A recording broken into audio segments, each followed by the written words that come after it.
दहशतगर्द अफगानिस्तान की जमीन इस्तेमाल करते हैं। अफगान हुक्मरानों की धमकी आमेज बयानात अफसोसनाक हैं। वजीर आजम कहते हैं अफगान अबूरी हुकूमत के बाद पाकिस्तान में दहशतगर्दी में 60% इजाफा हुआ। पाकिस्तान में होने वाले हमलों की मालूमात अफगान हुकूमत को दी गई हैं। पाकिस्तान में बदअमनी फैलाने में अफगान शहरियों का हाथ है। अफगान अबूरी हुकूमत दहशतगर्दी में मुलविस अफराद हमारे हवाले करे।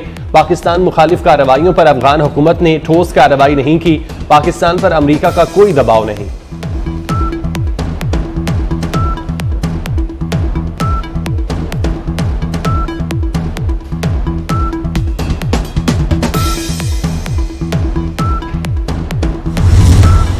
पाक अमरीका ताल्लुकात को कदर की निगाह से देखते हैं। किसी भी मुल्क में किसी एक पार्टी या हुकूमत को दूसरे पर तरजीह नहीं देते। अमरीकी महकमा खारजा के नायब तर्जुमान वेदांत पटेल ने कहा पाकिस्तान में आज़ादाना और मुनसिफाना इलेक्शन चाहते हैं। पाकिस्तान में सिक्योरिटी फोर्सेज और तंसीबात पर हमलों की इतलात से आगाह हैं। अफगानिस्तान से इनखला के दौरान अमरीकी अफवाज ने कोई सामान पीछे नहीं छोड़ा।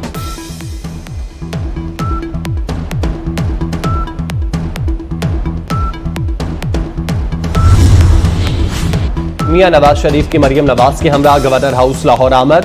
गवर्नर पंजाब मोहम्मद बलीगुर रहमान से मुलाकात। रहनुमा नून लीग मरियम औरंगजेब, परवेज रशीद और राना सनाउल्लाह भी मौजूद थे। गजा के निहत्ते फलस्तीनियों को बचाने में आलमी बरादरी नाकाम। इसराइल के रात दिन वहशियाना हमले जारी। गजा और मगरबी किनारे पर रात भर इसराइली फोर्सेस के हमले। गजा का ज्यादातर हिस्सा खंडर में तब्दील।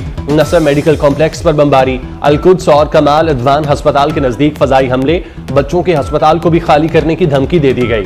24 घंटे में मजीद 306 फलस्तीनी शहीद। 7 अक्टूबर से अब तक शुहदा अफराद की तादाद 10,328 हो गई।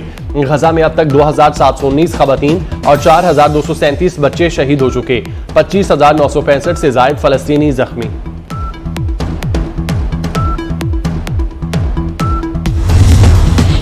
गजा के कुछ इलाकों में इसराइली फोर्सेज और हमास में घुमसान की लड़ाई। हमास के एक हमले में इसराइली वजीर आजम नेतन बेंजामिन का भतीजा मारा गया। अल कसाम ब्रिगेड के हमले में मारे जाने वाला यायर नेतन्याहू इसराइली फौज में कैप्टन था। उसे डेंजरस स्नाइपर के नाम से भी जाना जाता था। जमीनी कार्रवाई के दौरान हमास के हमलों में अब तक 300 से ज्यादा इसराइली फौजी हलाक हो चुके, जबकि मुतादिद टैंक और फौजी गाड़ियां भी तबाह कर दी गईं।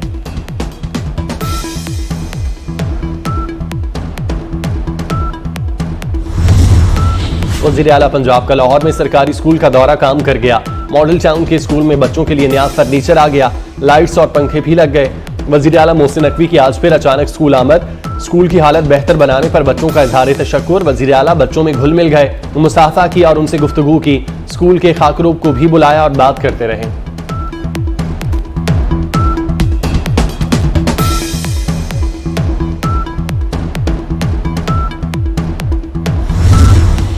लाहौर आज भी दुनिया का आलूदा तरीन शहर। कई इलाकों पर स्मोक के गहरे बादल। फजा में आलूदगी का मजमूई तनासुब 456 रिकॉर्ड। गुलबर्ग 557 पॉइंट्स के साथ लाहौर का आलूदा तरीन इलाका। पंजाब के मुख्तलिफ इलाकों में आज भी धुंध छाई रही। धुंध के बायस मोटरवे के कई सेक्शंस बंद रहे।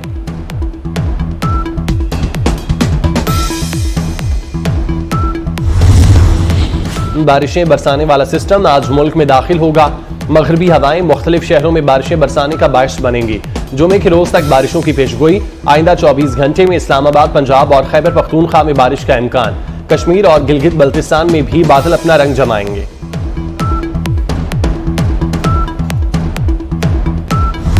डोनाल्ड ट्रंप का इंतखाबी मुहिम में तहलका खेज इंकशाफ। साबिक अमरीकी सदर ने ईरानी गार्ड जनरल कासिम सुलेमानी को मारने का बताते हुए इंकशाफ किया कि चेयरमैन पीटीआई ने कासिम सुलेमानी की मौत को जिंदगी का बड़ा लम्हा करार दिया था। चेयरमैन पीटीआई ने कहा था कि कासिम सुलेमानी के मारे जाने के बाद वो एक हफ्ते तक अपने घर में तन्हा रहे।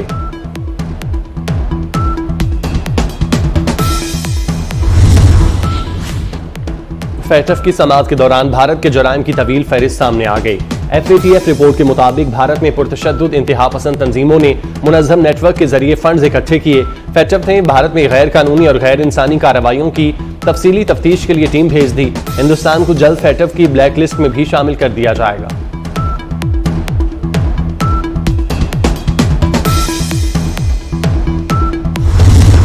मैक्सवेल ने बाजी पलट दी। अफगानिस्तान के जबड़ों से फतह छीन ली।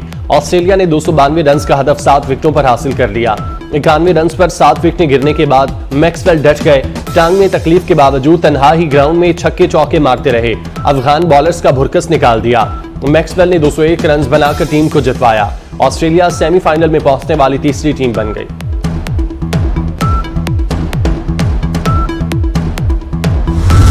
8वीं थल डेजर्ट रैली 9 से 12 नवंबर तक होगी। वज़ीर आला मोहसिन नकवी ने मंजूरी दे दी। 200 किलोमीटर कोटादू और लिया में होने वाली थल डेजर्ट रैली की ट्रॉफी की तकरीब रुनमाई आज होगी। खवातीन भी थल डेजर्ट रैली में शिरकत करेंगी। चौबारा के इलाके से थल डेजर्ट रैली का आगाज होगा।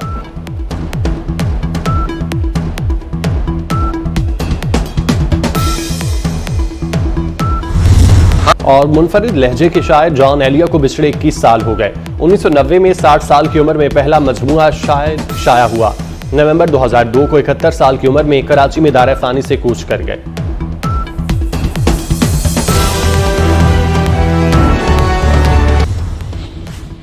मुश्किल की घड़ी में पाकिस्तान फलस्तीनियों के साथ। गजा के लिए इमदादी सामान की दूसरी खेप भिजवा दी। निगरान वजीर खारजा जलील अब्बास कहते हैं कि फलस्तीनी अरसा दराज से जुल्म की चक्की में पिस रहे हैं। ख्वाहिश है जल्द आज़ाद फलस्तीन रियासत कायम हो। 43वीं पाकिस्तान आर्मी राइफल एसोसिएशन के सालाना मुकाबले पाक फौज ने इंटर सर्विसेज की चारों कैटेगरीज के मुकाबले जीत लिए। Army chief general Asim Munir इख्तितामी तकरीब के मेहमान खुसूसी थे। आर्मी चीफ ने कहा कि बेहतरीन निशानाबाजी एक फौजी का तुर्रा इम्तियाज है। फौजी तरबियत में निशानाबाजी बुनियादी हैसियत रखती है।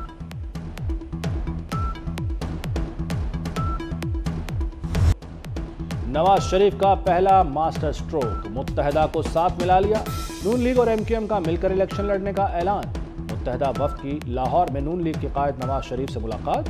साद रफीक कहते हैं कौमी इत्तफाक राय के लिए मिलकर इलेक्शन लड़ेंगे। फारूक सत्तार बोले मुश्तरका हिकमत अमली इख्तियार की जाएगी। मुस्तफ़ा कमाल ने कहा कि नवाज शरीफ खित्ते के सबसे सीनियर सियासतदान हैं। इत्तेहाद वजारतों के लिए नहीं, मसाइल के हल के लिए होगा। कराची दूध देने वाली गाय है, इसे चारा तो खिलाएं।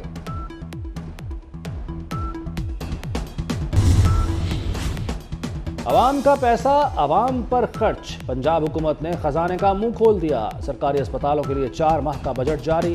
जना अस्पताल को 1 अरब 30 करोड़ मिल गए। जनरल अस्पताल 32 करोड़, PIC 37 करोड़, गंगाराम 30 करोड़, सर्विसेज अस्पताल के अकाउंट में 20 करोड़ मुंतकिल।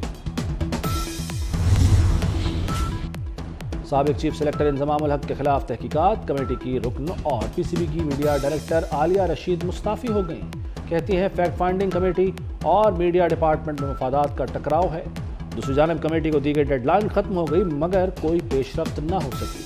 कमेटी ने इंजमामुल हक को तलब ही नहीं किया।